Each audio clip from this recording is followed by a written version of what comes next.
I think beauty is our word for the perfection of those qualities of environment that have contributed the most to human survival. Great architects have intuitively sensed these things without probably even articulating or being able to articulate why they did what they did. It just seemed right.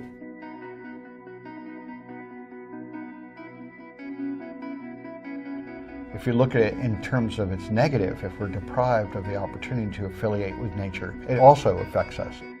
If we were in a room that had no windows, that had just artificial light and processed air, basically you wouldn't want to be there for very long. And if you were there for very long, if somehow you couldn't escape from that room, you would start to have a kind of a sensory deprivation.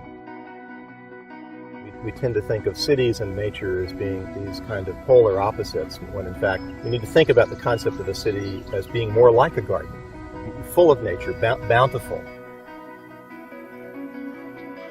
If you look at sustainability, it really is what impact does people and their behaviors have on the natural environment. And biophilia turns that on its head and says, what impact does nature have on us?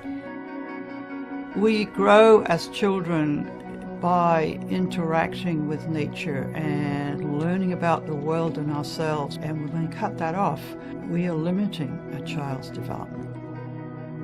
We are a technology company trying to lead the way and always to innovate and attract the best talent in the world. Creating a workplace that has some of these biophilic attributes undoubtedly helps us do that more successfully, and that's good business.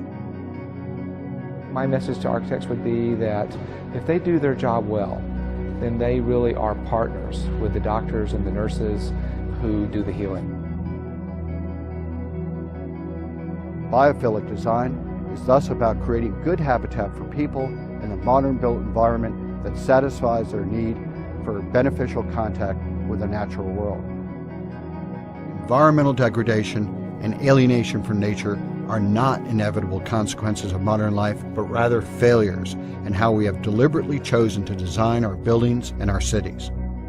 We designed ourselves into this predicament, and we can design ourselves out of it with the help of biophilic design.